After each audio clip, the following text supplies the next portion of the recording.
Antik Yunanistan'ın kalbinde derin bir entelektüel devrim başlamak üzereydi. Bilgiye karşı doymak bilmez bir susuzlukla hareket eden filozoflar, varoluşun, ahlakın ve gerçekliğin doğasının temellerini sorgulamaya başladılar.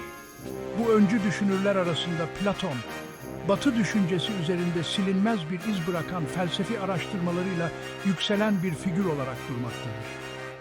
Platon'un felsefi sisteminin merkezinde bilgi edinme ve gerçeği ortaya çıkarmaya yönelik sistematik yaklaşım olan yöntemin derinlemesine keşfi yer almaktadır. Bu deneme, Platon'un felsefi metodolojisinin karmaşık yapısını inceleyerek temel unsurlarını, antik Yunan düşüncesinin daha geniş bağlamındaki önemini ve felsefi araştırmanın seyrini şekillendirmedeki kalıcı mirasını ele almaktadır. Platon'un felsefi yolculuğu, zamanının entelektüel ortamıyla derinden iç içeydi. Atina'nın gelişen demokrasisi, akıl, tartışma ve diyalog yoluyla gerçeği aramaya verdiği önemli felsefi söylem için verimli bir zemin sağladı. Ancak bu dönem aynı zamanda bir entelektüel ayaklanma duygusuyla da damgasını vurdu. Şairlerin ve hikaye anlatıcılarının sunduğu geleneksel mitler ve açıklamalar yeni bir düşünür nesli olan sofistler tarafından sorgulanıyordu. Bu gezgin öğretmenler, retorik becerileri ve mutlak gerçeğe karşı şüphecilikleriyle izleyicileri büyüledi. Zamanının entelektüel mayalanmasına tanık olan Platon, gerçek bilgiyi yalnızca görüşten ayırmak ve felsefi araştırma için sağlam bir temel oluşturmak için titiz ve güvenilir bir yönteme duyulan ihtiyacı fark etti. Platon'un felsefi yöntemi, sofistlerin ortaya koyduğu entelektüel zorluklara, bilgiye giden güvenli bir yol arayışına doğrudan bir yanıt olarak ortaya çıktı. Duyusal deneyimin sınırlamalarını ve bireysel görüşlerin öznel doğasını kabul eden Platon, görünüşler dünyasının ötesine geçebilecek ve gerçekliğin kalbinde yatan ebedi, değişmeyen gerçekleri kavrayabilecek bir yöntem aradı.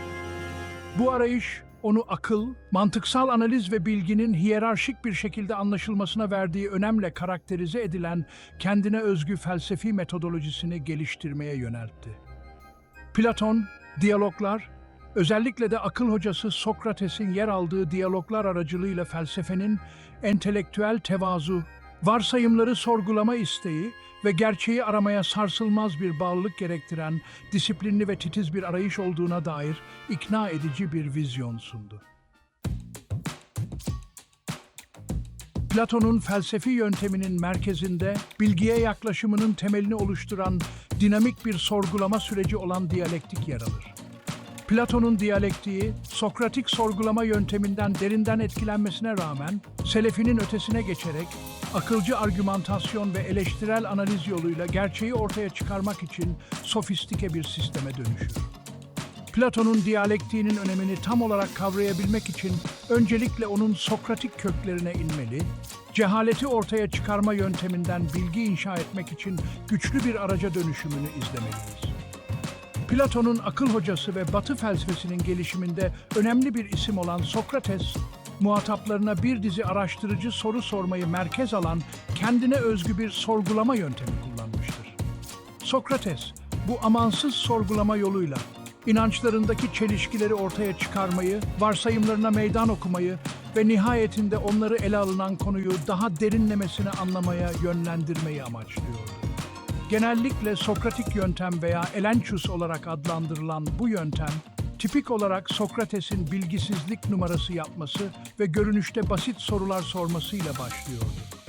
Ancak konuşma ilerledikçe soruları giderek daha sivri hale gelir, tutarsızlıkları ortaya çıkarır ve muhataplarını kendi bilgilerinin sınırlarıyla yüzleşmeye zorlardı. Sokrates'in yönteminden derinden etkilenen Platon, bunun felsefi sorgulama için güçlü bir araç olma potansiyelini fark etti. Ancak onu daha da geliştirme ve iyileştirme ihtiyacını da hissetti. Sokratik yöntem, yanlış inançları yıkma ve kişinin cehaletinin derinliklerini ortaya çıkarmada başarılı olurken, Platon, yalnızca kusurlu fikirleri ortadan kaldırmakla kalmayıp, aynı zamanda bilginin olumlu bir açıklamasını inşa edebilecek bir yöntem aradı. Bu da onu Sokrates tarafından atılan temeller üzerine inşa edilen, felsefi sorgulamaya yönelik daha sistematik ve kapsamlı bir yaklaşım olan kendine özgü diyalektik kavramını geliştirmeye yöneltti. Platon'un felsefi sisteminin merkezinde, epistemolojisi ile metafiziği arasında hayati bir bağlantı kuran, genellikle hatırlama olarak tercüme edilen anımsama kavramı yer alır. Antik Yunan'ın entelektüel ve manevi geleneklerinde derin kökleri olan bu ilgi çekici kavram, gerçek bilginin duyusal deneyim yoluyla değil, ruhlarımızın önceki bir varoluşta zaten öğrenmiş olduklarını hatırlama süreciyle elde edildiğini öne sürer. Anımsamanın önemini tam olarak kavrayabilmek için, onun Platon'un formlar teorisine, yani fiziksel dünyanın sınırlarını aşan ebedi, değişmeyen özler dünyasına olan bağlantısını keşfetmemiz gerekir. Platon'un metafiziğinin temel taşlarından biri olan formlar teorisi, duyularımızla algıladığımız fiziksel dünyanın daha yüksek, daha mükemmel bir dünyanın, yani formlar dünyasının sadece soluk bir taklidi olduğunu öne sürer. Adalet, güzellik ve iyilik gibi bu formlar, maddi nesneler değil, fiziksel dünyada var olan her şey için nihai planlar olarak hizmet eden soyut, ebedi ve değişmeyen özlerdir. Platon'a göre formlar, yalnızca zihnimizdeki kavramlar veya fikirler değil, düşüncelerimizden ve algılarımızdan bağımsız olarak var olan nesnel gerçekliklerdir. Onlar gerçek bilgi nesneleridir ve gerçek anlayışa ve bilgeliğe bu formları kavrayarak ulaşabiliriz. Anımsama, Platon'un felsefesi bağlamında, ruhlarımızın dünyevi varoluşumuzdan önce formlar dünyasında edindikleri bilgiyi hatırlama sürecidir. Platon, ölümsüz ve ebedi olan ruhlarımızın bir zamanlar bu formlar dünyasında yaşadığına ve bu mükemmel özleri doğrudan kavradığına inanıyordu. Fiziksel dünyaya girip bir insan bedenine büründüğümüzde ruhlarımız bu ilahi bilgiyi unuttu. Ancak felsefi sorgulama yoluyla, özellikle de titiz diyalektik pratiği yoluyla ruhlarımızın derinliklerinde uyuyan gizli bilginin ortaya çıkmasını sağlayacak bir anımsama sürecini tetikleyebiliriz. Platon'un felsefi projesi, sofistler olarak bilinen yeni bir düşünür neslinin yükselişiyle damgasını vuran yoğun bir entelektüel mayalanma zemininde ortaya çıktı. Retorik becerileri ve bilgiye yönelik pragmatik yaklaşımlarıyla ünlü bu gezgin öğretmenler, geleneksel gerçek ve ahlak kavramlarına meydan okuyarak Antik Yunan'ın entelektüel ortamını derinden etkilediler. Platon'un felsefi yönteminin önemini tam olarak anlayabilmek için sofistlerin meydan okumasını, mutlak gerçeğe karşı şüpheci duruşlarını ve nesnel bilgiyi ortaya çıkarma aracı olarak değil, ikna aracı olarak retorik vurgularını anlamak çok önemlidir. Genellikle ilk profesyonel entelektüeller olarak tanımlanan sofistler, şehir şehir dolaşarak retorik, argümantasyon ve ikna sanatı öğretmenliği hizmetleri sundular. Antik Yunan'ın giderek demokratikleşen şehir devletlerinde ikna edici bir şekilde tartışabilme yeteneğinin hem kamu hem de özel yaşamda başarı için olmazsa olmaz olduğu bir dönemde etkili iletişim becerilerine olan artan talebi karşıladılar. Sofistlerin pratik becerilere verdiği önem ve geleneksel otorite kaynaklarına yönelik şüphecilikleri, bu entelektüel ve toplumsal değişim çağında birçok kişi tarafından benimsendi. Sofistlerin dünya görüşünün merkezinde mutlak gerçeğin varlığına yönelik şüphecilikleri yer alıyordu.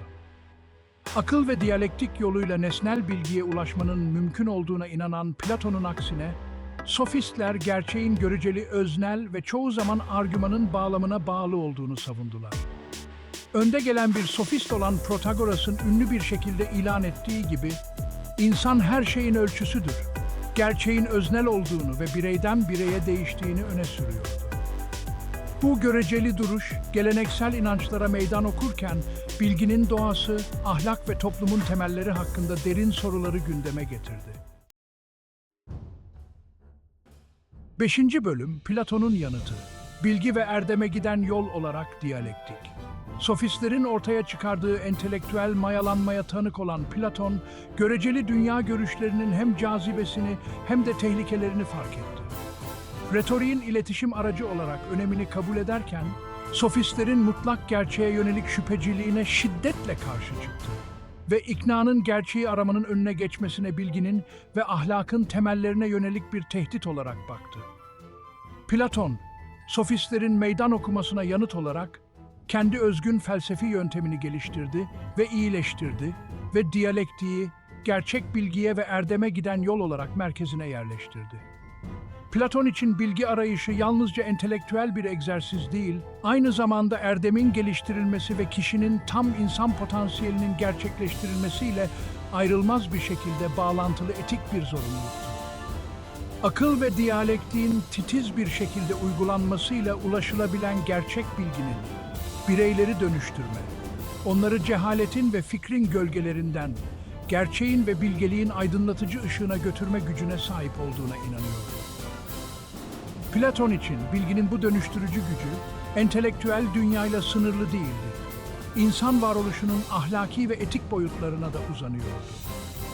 Platon'un görüşüne göre diyalektik yalnızca bir tartışma yöntemi değil, ruhun dönüştürücü bir yolculuğu, görünüşler dünyasından formlar dünyasına entelektüel ve manevi bir yükseliş süreciydi.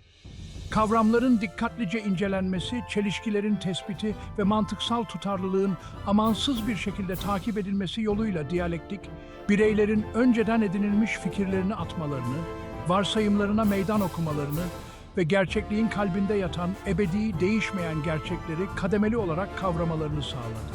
Platon için bu entelektüel yükseliş süreci, erdemin geliştirilmesinden ayrılmazdı. Çünkü gerçeği aramak, entelektüel tevazu, dürüstlük ve iyiye sarsılmaz bir bağlılık gerektiriyordu. 6. bölüm, diyalektiğin yapısı, yükseliş, düşüş ve bölünmüş çizgi. Platon'un diyalektik anlayışı, basit bir soru-cevap yönteminin ötesine geçerek bilgi edinmeye yönelik yapılandırılmış ve hiyerarşik bir yaklaşımı kapsar. Diyalektiği, görünüşler dünyasından formlar dünyasına bir yükseliş ve ardından artık gerçek anlayışın ışığıyla aydınlanmış tikellikler dünyasına geri dönüş olmak üzere iki yönlü bir süreç olarak öngörmüştür. Platon, bu dinamik süreci açıklamak için bilginin hiyerarşik doğasını ve diyalektik yolculukta yer alan aşamaları yakalayan güçlü bir metafor olan bölünmüş çizgi analojisini kullanmıştır.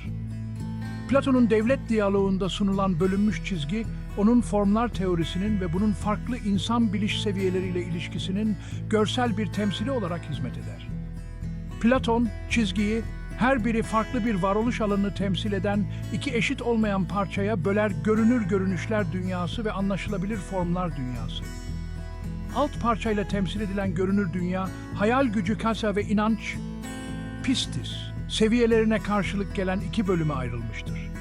En düşük biliş seviyesi olan hayal gücü, imgelerimize, gölgelerimize ve yansımalarımıza olan güvenimizle karakterize edilirken, İnanç, duyusal deneyime dayanan daha istikrarlı ancak yine de yanılabilir bir bilgi biçimini temsil eder.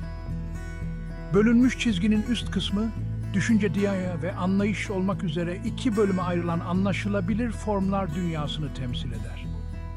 Daha düşük bir entelektüel kavrama seviyesi olan düşünce, hipotezlere ve varsayımlara dayalı akıl yürütmeyi içerirken, en yüksek biliş seviyesi olan anlayış, formların kendilerinin doğrudan ve sezgisel olarak kavranmasını temsil eder. Platon'a göre bu en yüksek bilgi seviyesine, filozofu fikrin gölgelerinden gerçeğin aydınlatıcı ışığına götüren entelektüel bir yükseliş süreci olan titiz diyalektik pratiği yoluyla ulaşılır. 7. bölüm, Platonik yöntemin kalıcı mirası, antik çağdan modern çağa. Platon'un akıl, diyalektik ve ebedi gerçeklerin peşinden gitmeye verdiği önemli felsefi yöntemi, Batı düşünce tarihine uzun ve etkili bir gölge düşürmüştür.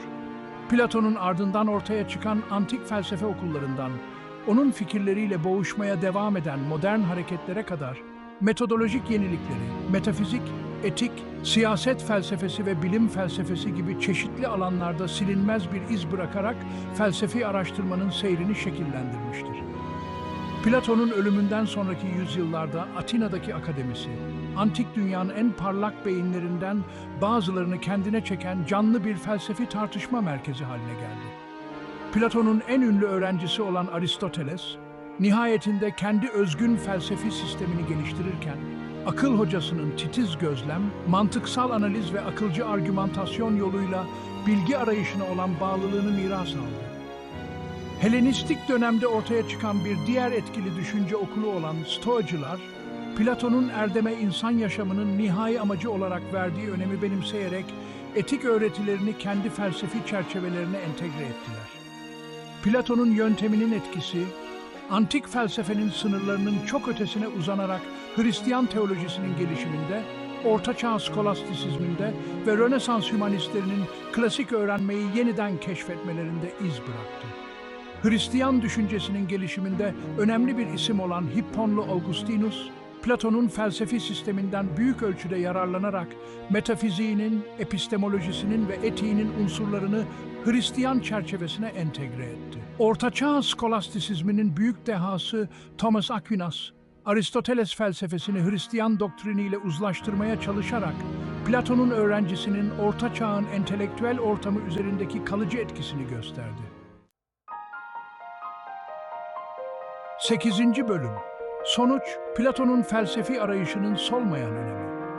Platon'un akıl, diyalektik ve ebedi gerçeklerin peşinden gitmeye verdiği önemle felsefi yöntemi, insan aklının kalıcı gücünün ve varoluşun gizlerini aydınlatma kapasitesinin bir kanıtı olarak durmaktadır.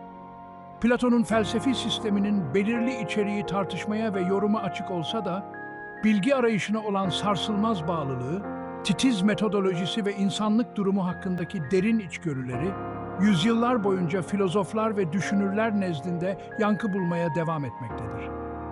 Genellikle görecelik, şüphecilik ve bilginin parçalanmasıyla karakterize edilen bir çağda Platon'un felsefesi, ortak bir zemin aramanın, akılcı söyleme girmenin ve kendimizi ve çevremizdeki dünyayı daha derinlemesine anlamaya çalışmanın öneminin güçlü bir hatırlatıcısı olarak hizmet eder.